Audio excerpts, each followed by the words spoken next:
insane.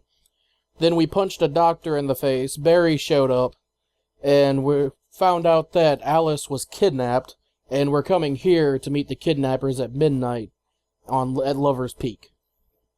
So let's go ahead and just get back to playing. Jeez, Mr. Takes a Swing at Everybody. This is not her fault. She's a very nice girl and, more importantly, a fan. She even has a fan site dedicated to you. And she was very helpful when I was looking for you. Seriously, Al, what you were saying in the car? Just listen to yourself. What, you shot a guy and his body just disappeared? When was the last time you slept? What, are you high? Have you been drinking? No! Look, Barry, I'm missing a week. And someone's got Alice. Do you understand what it sounds like when you say stuff like that? Don't get me wrong, it's a good story, could be a bestseller. But when you start confusing fiction with reality, you're buying yourself a ticket to the funny farm. Wait here. Yeah, we'll continue this conversation later, Barry. Easy there, boy. I'm almost done. Hey, Rusty, right? You're at Cabins. Oh, Mr. Wake. I'd shake your hand, but mine are kind of full here. Actually, I'm sorry about this. Would you mind grabbing the registration form from the desk? It's just across from Bucktooth Charlie. Okay, sure. What happened? Crazy poachers. Max here got his foot caught in a trap. They're illegal to use here. Hell, you're not supposed to hunt within the park at all. But that doesn't stop some lowlifes. Hell, at least Max is gonna be okay. He got lucky. Good thing. Max is still groggy from the shot I gave him, and I'd rather not leave him alone just yet.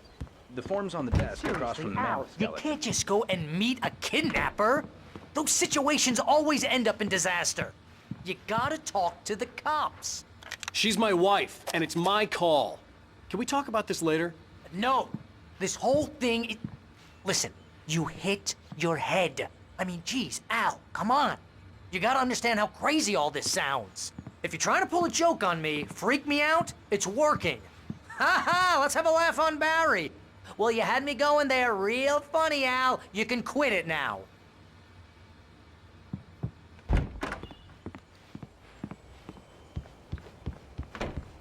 Here's your papers. I think this is the form you wanted. And here are the keys. Okay, you're all set, Mr. Wake. Glad to have you staying here. Thanks. Can you tell me how to get to Lover's Peak? Oh, sure. It's at the end of the nature trail. Just follow the paths, you'll get to it eventually. It's an easy walk. Nice spot, too. Barry's just kind of staring at me. That's kind of If you have any creepy. trouble finding it, just keep your eyes on the radio mast. It's right below that. Oh, and hey, if you take a walk in the woods, watch your steps so you don't end up like Max. I guess I'm a little worried. We got a bunch of campers out there we haven't heard from. It's not like these people are on a schedule, but with the traps, well, you know, I just don't want any trouble. Right, thanks. Thanks for the heads up, Rusty. Look, Al, you're asking me to believe that you shot a dude who went poof into thin air, a guy who was bulletproof until you pointed a flashlight at him. You hear that from people who end up spending time in padded rooms, strapped to their beds, wearing white shirts with too long tangled up sleeves, and eating a healthy diet of pills. Al, you make cruel jokes about people who believe that kind of stuff. You're the skeptic. You gave me an hour-long lecture on homeopathy last month. What was it? If there's no proof, it's pure bullshit. Period. Guess the laugh's on me then. Al, come on! I mean, okay, maybe something weird happened to you, okay? Well, thanks for the heartfelt vote of confidence. All I'm saying is you gotta throw me a bone here, bestseller. What would you think if it was me? There's no way you should be going out at midnight with a gun. No one asked you to come here, Barry. Either work with me on this or go straight back to New York. Your choice. You know, I just thought about this. I came, I spoke to Rusty, got the keys for the cabin, then asked him where Lover's Peak is. I'm sure he realized I came in with a fat New York guy that I'm going to be spending time in the cabin in, and then I'm like, hey, where's Lover's Peak? We want to go there because it seems like a good evening. Headline news that evening. Alan Wake and manager Barry in relationship. Al. Al? We should go to the sheriff or call the FBI? Damn it, Barry, they'll kill her! This is not a goddamn debate, Barry. I'm going to Lover's Peak. He said to come alone. Okay then. I understand. You're my best friend, and I'm worried that you're not right in the head. Tell me what to do to help, and I'll do it. You stay here, and if I'm not back by morning, call the cavalry.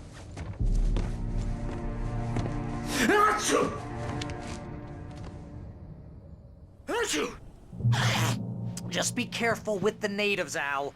These yokels are dangerous. Everybody hates a tourist, or it'll be Deliverance all over again.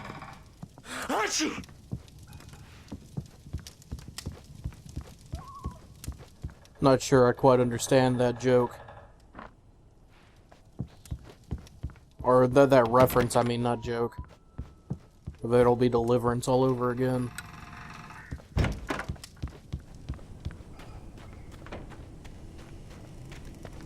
I'll wait here, Al. I'll hold down the fort. I'll be with you in spirit every step of the way, Al. Locking the door now. Yeah, glad you're not a coward, Barry. Barry had never gotten along with Alice, but he knew Alan loved her with an almost frightening intensity. And now something had happened to Alice. And here was Al armed with a gun and saying things people got put in padded cells for. It was as if his friend had experienced a massive psychotic episode and was now totally disconnected from reality. It scared the shit out of Barry.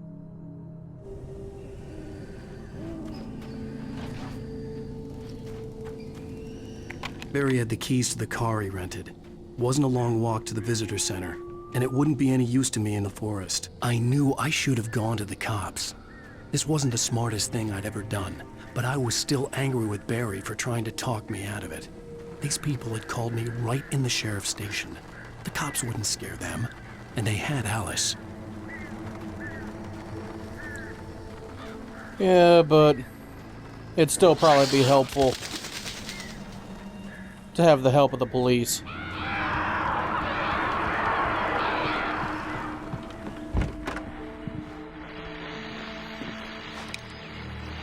What's that book say? I can't read it. Hey, a radio. Welcome back to the show, folks. As promised, our very own Dr. Nelson has just parked his rear end in the studio. Doc, what's your Deerfest plan like? My plan? You make it sound a lot more organized than I ever seem to manage.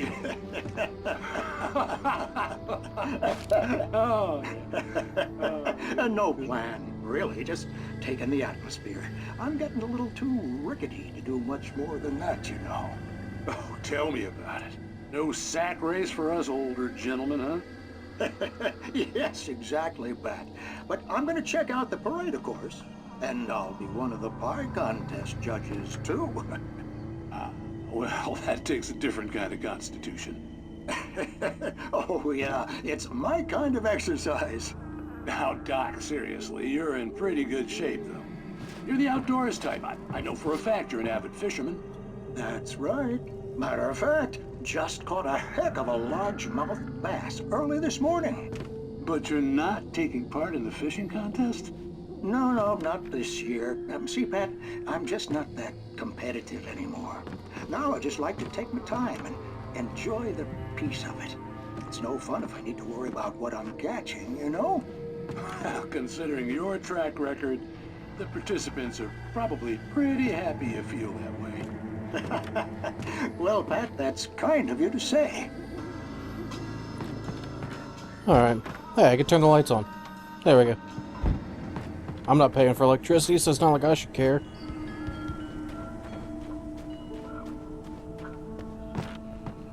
Oh, and that guy that walked past the window over there, if I walk out to try to find him, there's no one there.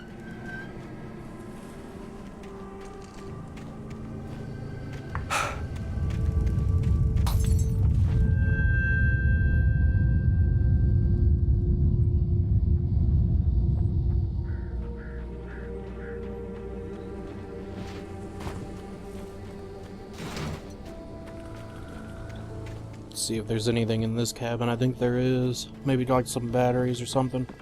Nope, there's an episode of,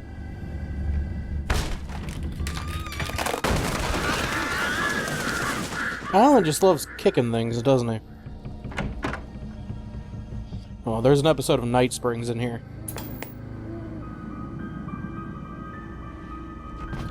Crime and punishment. The cancer and cure of civilization. But some crimes are impossible to punish, especially in Night Springs. Tonight's episode, The Man in the Mirror.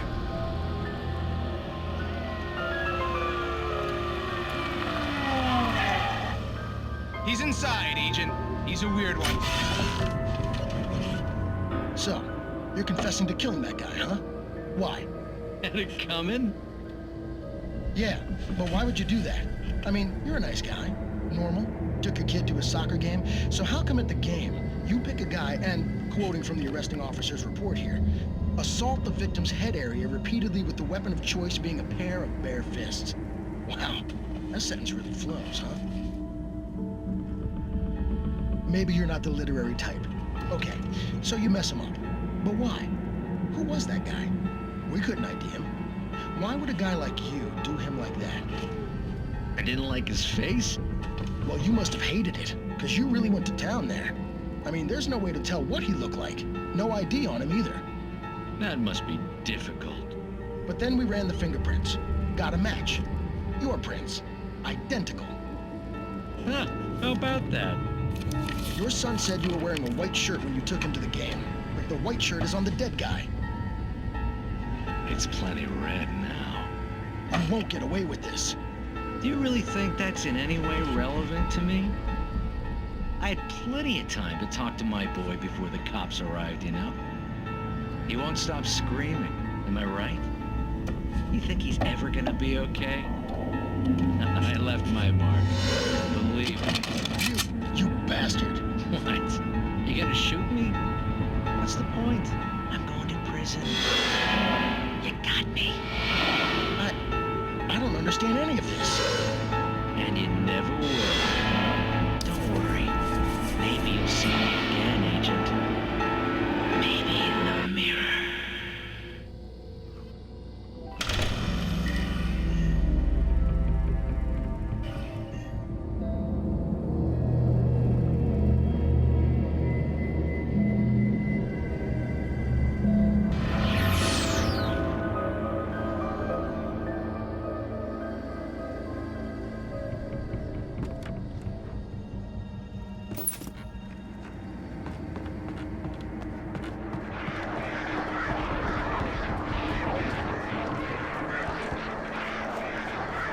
That's a pretty stupid version of Night Springs.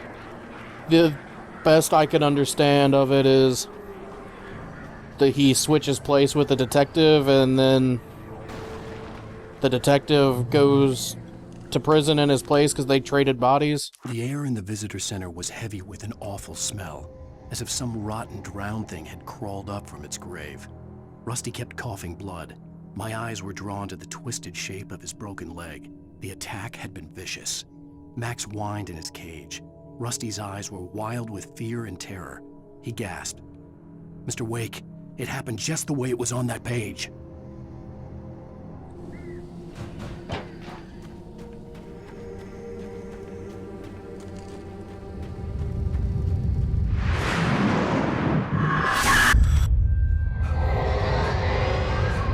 The vision left me weak. This was no head injury. No, Rusty! Rusty, hang on! I'm coming! Please, help me! Help me! I'm coming, buddy, but first I want to go in this shed for no reason. Help me!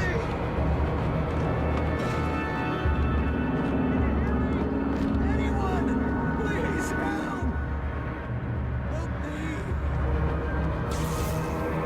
me! I'm coming, Rusty. Hello?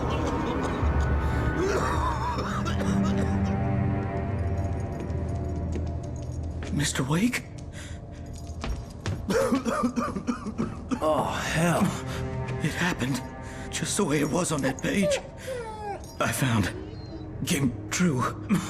It knew. So dark. It'll come back for me. You must... The lights in the office. I have the key. Okay, Rusty. Hang on. I'll be right back. Whatever did this couldn't be far. Rusty had found a page from the manuscript. It would help me understand what had happened. Okay, guys, thanks for watching this part of Episode 2 in The Adventures of Alan Wake, which I guess technically is Part 6 of my videos. And with that, I will see you next time.